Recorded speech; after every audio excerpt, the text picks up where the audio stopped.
PEGI 18.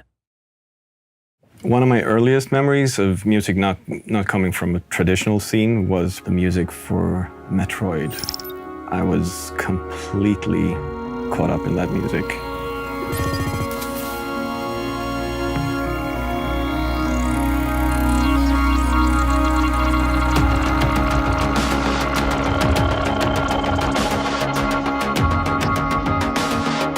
The first game I worked on was called Excessive Speed. We had the first Pentium processors with a small 14-inch CRT screen and Sound Blaster sound card. That was it, you know. Ground Control 2 was, well, we were still a small company, but we had a solid fan base. I felt we need to solidify the trust of the fans. I wanted to give them something more for the people who really liked the music from the first game. I'm still very proud of the music for World in Conflict. I was very lucky to start working close with the writer, and we had a close relationship discussing different characters, giving us a score that was much more married to what was going on in the game. It was half a year before the first E3. That's when I started writing the music, leading us into our first unveiling of the game.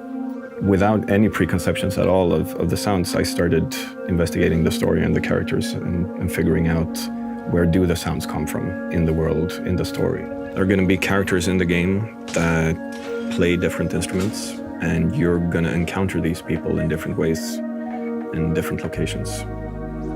The pianist, he is actually my brother. He works here at Massive as a programmer. We're really close. We've been doing music together for the last 15 years. And when the time came to record this music, I thought he would suit this character perfectly. We have the general, the epic story of the Division. This will always have its own more orchestrated sound. But when you dig into the deeper stuff, when you play the game, sometimes even go only down to percussion and analog synthesizers and get that roomy, realistic feel with something that is old and tangible.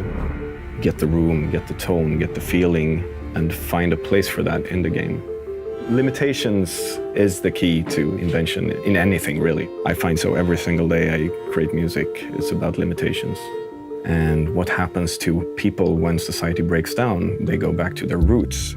I looked at different kinds of guitars and a lot of instruments that were brought to the US when people still didn't have records and things like that. What is it that we fall back on when we don't have electricity and things like that?